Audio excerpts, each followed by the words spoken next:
So we're gonna put a new top end into the 1983 Maico 490. But before I do that, I need to wash the bike. So we're gonna do a quick wash, and once we finish the wash, then we'll put the top end.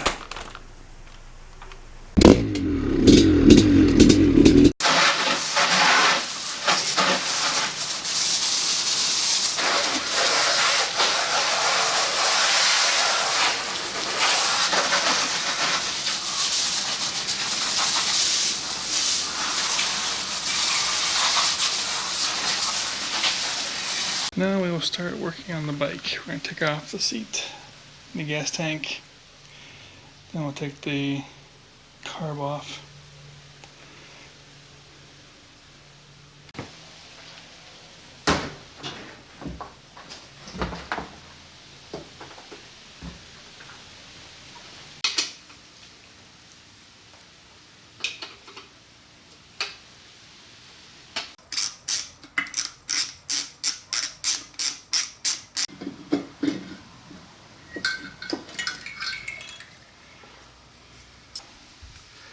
See, it's really oily in there.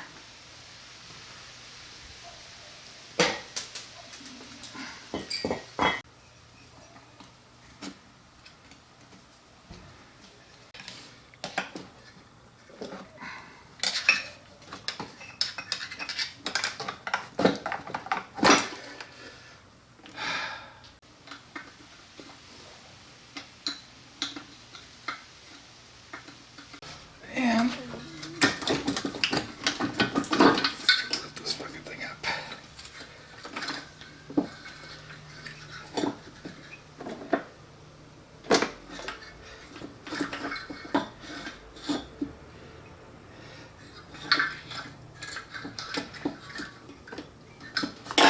There we go.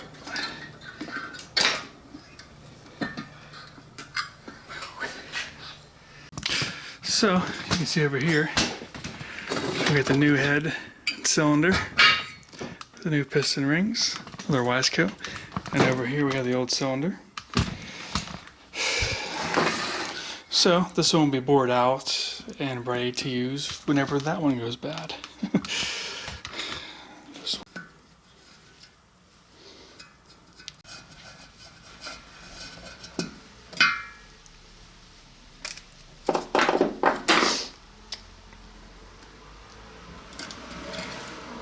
Pretty good still. There's a little bit of light showing through one of them, otherwise there's still looking pretty good. Put it in the other bike, but this is what the cylinder looks like. After 8 years worth of riding, it's not too bad.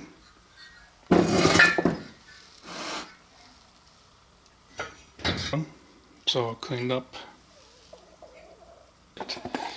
Holes aren't drilled in it. That means you gotta drill the holes in it.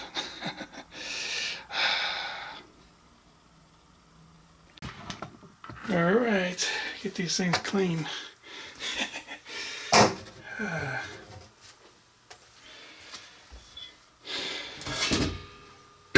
How dirty that thing is.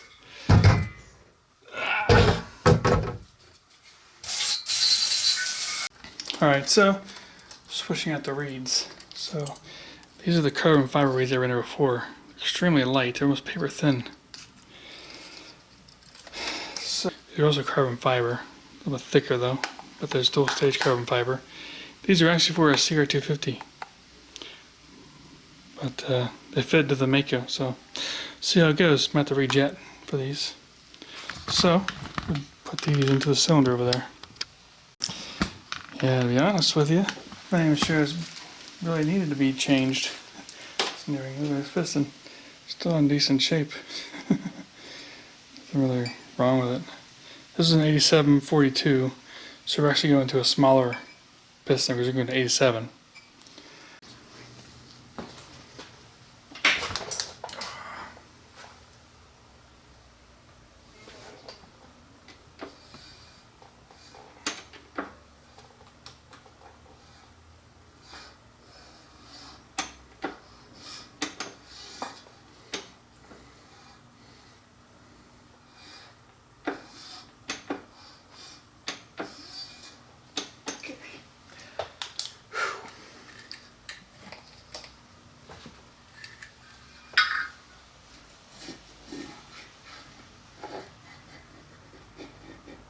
Alrighty, now I just need to drill the holes in the middle there.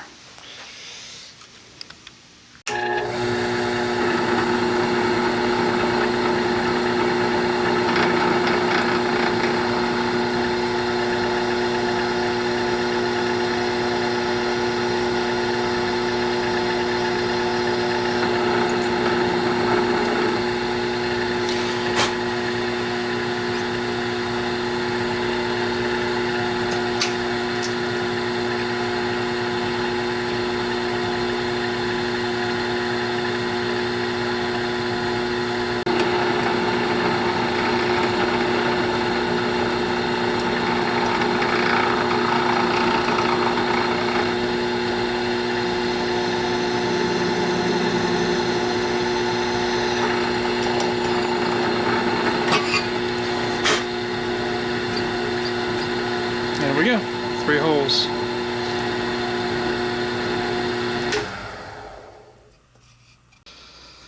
Alright, so now, next thing is to put the piston on. Okay. Now, put this thing in here without dropping it in the bottom end. Sorry, part.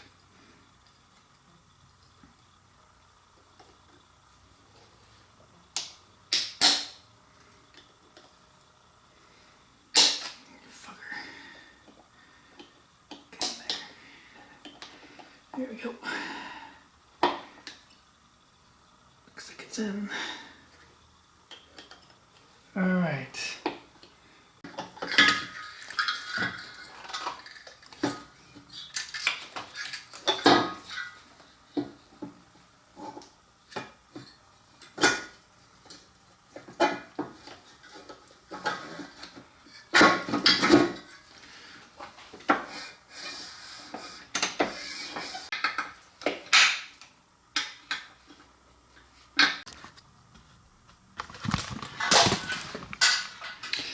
Huh? Next to put on the top. Okay. Next, put on the new head gasket. And put on a new head.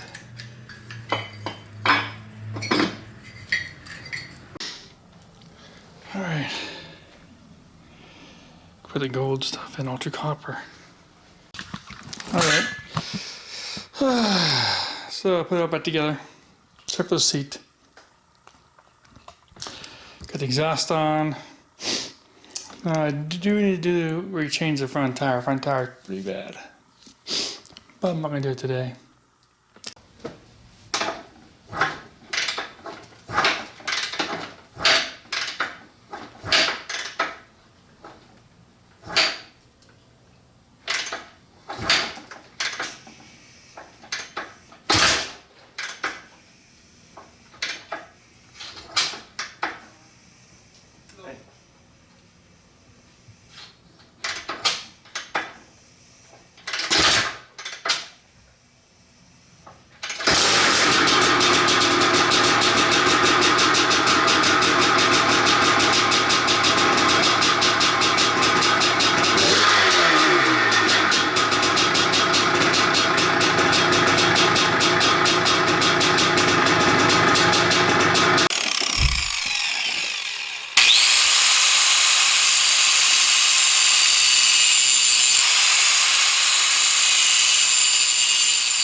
Alright, finish it all the way through. Very hot. Alright, so that pretty much wraps it up. I saw that the spotter on the compressor was leaking. Now it's either that the it's not sealing anymore when it closes because there's a lot of carbon buildup on it, or it just wasn't tight enough. Now it seems like I couldn't get the bolt or the socket around it to tighten it very well. So while it felt finger tight, I don't think it wasn't all the way tight. So I was able to tighten it right now whenever I made that new socket. That was it was a deeper socket, because the current one I had was a much. So this is the socket that I showed you I made. It's very deep. The problem was I had made one years ago, and it worked okay, but you had to really compress the thing to get it to go on and work. This one here, as you can see, it's very short. So, see, I mean, some of it goes on, but you look at the cable there. So that one there goes on fairly well, but that one back there, this was a lot longer. So I couldn't make it onto that. Squeeze the crap to try to get it on. It was just barely on, and the cable was on the way. So, okay, that one doesn't have a cable on it, but so I got this deep socket. That it's 22mm deep socket, and that's what did it now. I was able to get it on and get the cable through here. So we'll see if it still leaks. Probably not. The gas was also leaking, but that seems like it was stuck floats. Because typically, if I see the floats or the carb leaking, I'll tap on it. And then if it stops leaking, then that was obviously stuck float. So I think it was a stuck float, because after I tapped on it, it doesn't seem to be leaking anymore. So anyway, I think that bike is just about ready. I did put new reeds on it that I had before. And I was thinking I may end up trying to put a leaner main, pilot, or both, just for trying it out and seeing if that improves some of the responsiveness. I'm thinking that needs that. I think it needs to go a little bit leaner around here. Just for my last rides, I was thinking it would have helped out. I mean, it's not like it's blubbering or anything like that, but I can tell whenever it runs out of gas that it just has a big punch to it. And it doesn't seem like it pings, so when it's nearing to run out of gas in the float carb, so I'm thinking, yeah, putting leaner jets on it may actually be a good thing. So yeah, that's pretty much it for today then.